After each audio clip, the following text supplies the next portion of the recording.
For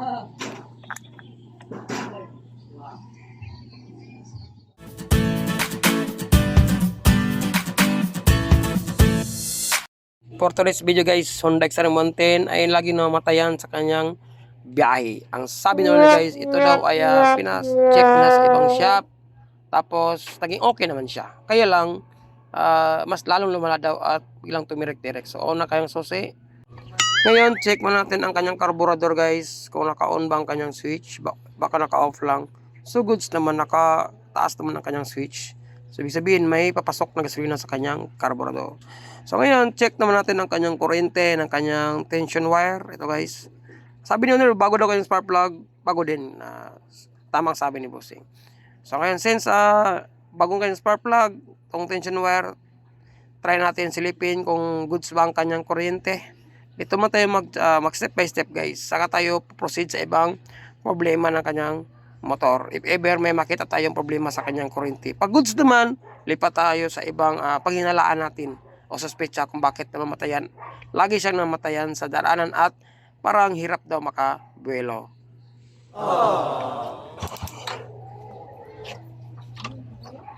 So, as you can see guys, meron namang kuryente na lumalabas sa kanyang tension wire. Pero ito ay hindi umandar guys ito ay tulak-tulak ni bossing sa ating shop. So, naka-booster ito. So, kita naman meron siyang kuryente na pero ayaw pa rin siya umandar daw, sabi ni owner. So, balik natin ang kanyang spark plug cap. So, ang gawin natin guys, baklasin natin muna ang kanyang mga covers, no? Mga left at saka right para hindi tayo mahirapan mag-troubleshoot. So, unahin natin i-check ang kanyang gasolina guys. Ito. So, luwagan mo natin ang kanyang switch, no? So, luwagan mo natin ang kanyang switch. So, pag luwag ng switch, dito natin makita kung may gasolina na tumatagas galing sa kanyang tangke. Baka barado lang kanyang filter kasi may filter to guys. Ito may filter na yan. Naka-connect sa kanyang switch. So, baka barado lang yan. So, para ma-confirm natin, kailangan tanggalin natin dalawang bolt sa kanyang fuel switch guys. Tapos, patagasin natin. Kung malakas bang tagas or mahina or sakto lang. So, dito natin malalaman sa gasolina kung may problema o wala. Step by step na natin. Okay. Kapag makita natin goods, lipat tayo sa kanyang CDI guys. Check natin ang kanyang primary coil at saka kanyang pulser kung goods ba ang tapo ng kanyang kuryente o resistance ng kanyang kuryente. On mo natin ang kanyang gasolina guys para masilip natin ang flow na nangagaling sa kanyang tangke. So on mo natin siya. So yun, yung tagas na guys. Kahit ganitong tagas lang, no? Pero kapag napupuno ang bowl nito, goods naman siya guys. At hindi naman siya masyashort. Pero under pa rin yan, hindi yan namatay-matayan. Pero reklamo ni bossing guys, namatay-matayan tapos ayun na daw mandar. So sa case niya, sa kanyang gasolina, goods naman ang tagas guys. So ngayon guys, ang gawin natin, ibalik natin ang kanyang fuel switch. At ibalik natin ang kanyang o-ring at saka dalawang bolt. Since nakita natin ang kanyang gasolina is goods naman siya, so siyempre, try natin ilipat sa kuryente na naman tayo. I-check natin ang kanyang CDI, tapos i-check din natin ang primary. Since ito ay naka-primary type ang CDI. So once na ma-confirm natin na primary type, ay doon natin i-check ang resistance ng kanyang stator coil. At saka kanyang pulser, yun talagang kadalasang hinala kapag namatay ang ating motor, lalo na ito ay nagkaroon ng matagalang biyahe, tapos uminit ang makina, namamatay, tapos kapag malamig, umaandar. So, i-check natin doon. Before ko makalimutan guys, nais ko munang i-greet kayo ng Happy New Year sa inyong lahat. Pasensya na at na late kasi medyo na busy guys. Ngayon lang tayo nakapag-upload. So, ngayon, nakita natin ang kanyang CDI. So, yun guys, no? Kulay green ng ating CDI guys, no? Para siyang battery operated. So, tanggalin muna natin yung kanyang socket guys para masilip natin ang kanyang CDI. So before natin yan tanggalin guys, try mo natin paandarin kasi natin paandar kanina. O natin kay Sose, try natin paandarin. Dos. Tres. Ayaw talaga siyang umandar guys. No? So ang gawin natin, i-check natin ang kanyang CDI. So since naka-green ang socket, parang battery operated na ito or primary type. So try mo natin silipin kung 5 pins o 4 pins ito guys. Tanggalin natin ang kanyang socket. Tanggalin natin ang kanyang CDI pala. Pinutin na natin yung parang may lock. Automatic mahila na yan. So ito na guys. Yun no. 5 pins. Naka-green. Ibig sabihin primary type ang CDI nito guys no. May cut off sa gitna. May engine stop siya no. So ngayon, check natin ang kanyang stator coil. Unahin natin i-check ang kanyang primary. So, ang kulay na green na titest natin is yung black, red, at saka green. Kahit magkabaliktad ang inyong tester guys, walang problema. As long as makuha natin ang kanyang resistance. Ulitin ko lang, black, red at saka green sa ilalim ng ating socket. Yung may katabing cut off o white black. So ngayon, check natin, meron siyang 537 naka-steady. So kapag ang ating kuryente guys ay bumaba yan ng 500 pababa, tapos sumubra sa 500 pataas, at pabago-bago ang kanyang resistance, may tendency na nagluloko ang ating primary coil. Since nakita natin nag-steady siya, nasa 500 plus lang, 37.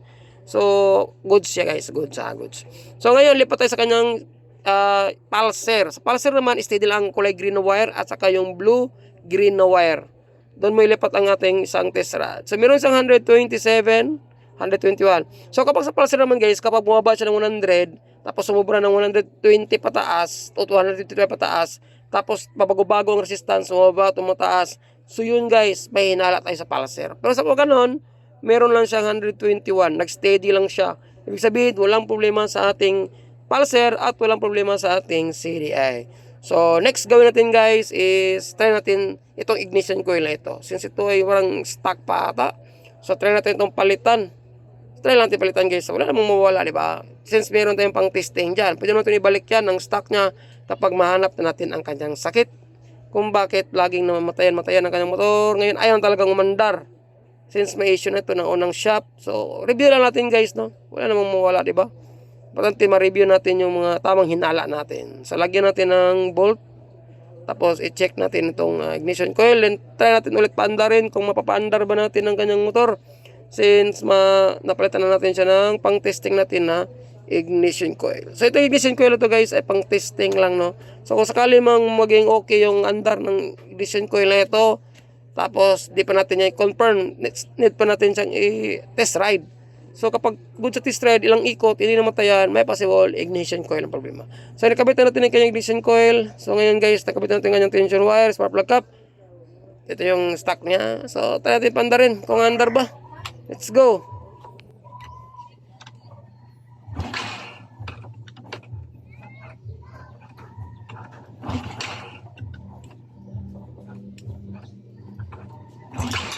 Oh my goodness.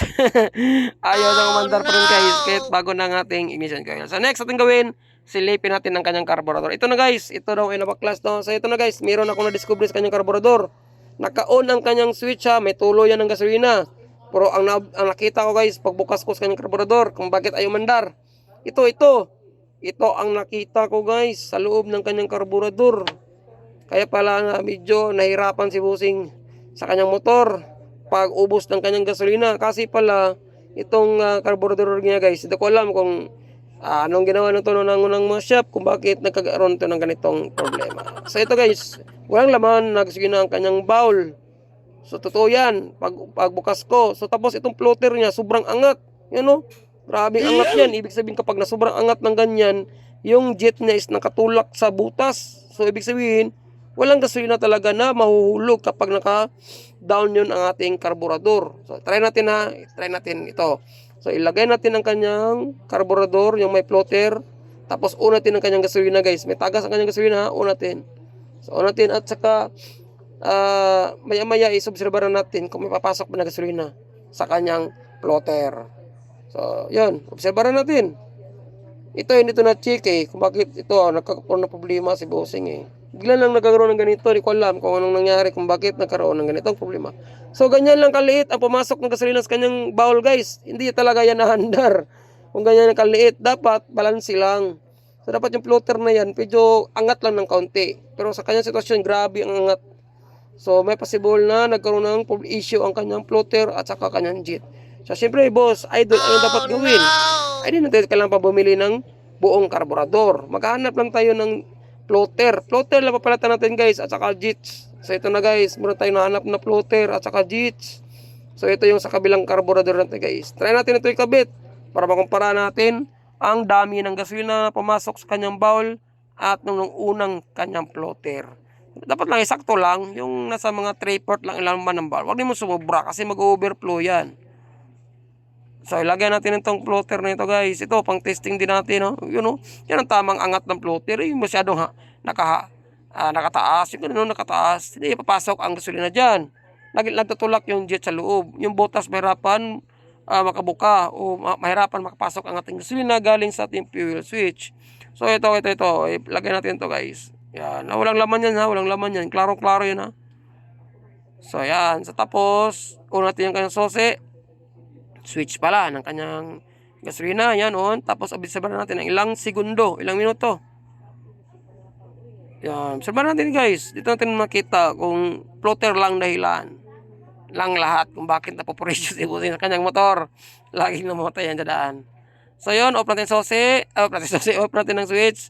Yun no, dapat ganyan kadami. So hindi pa yan napuno guys ha, hindi pa yan napuno. Yun, nasa mga 1/2 lang. At least mas marami ang pasok kaysa kumpara nitong floater na ito. May issue talaga ang floater nito guys. No? So yung floater na yan, di natin ibalik yan. Saka yung jet.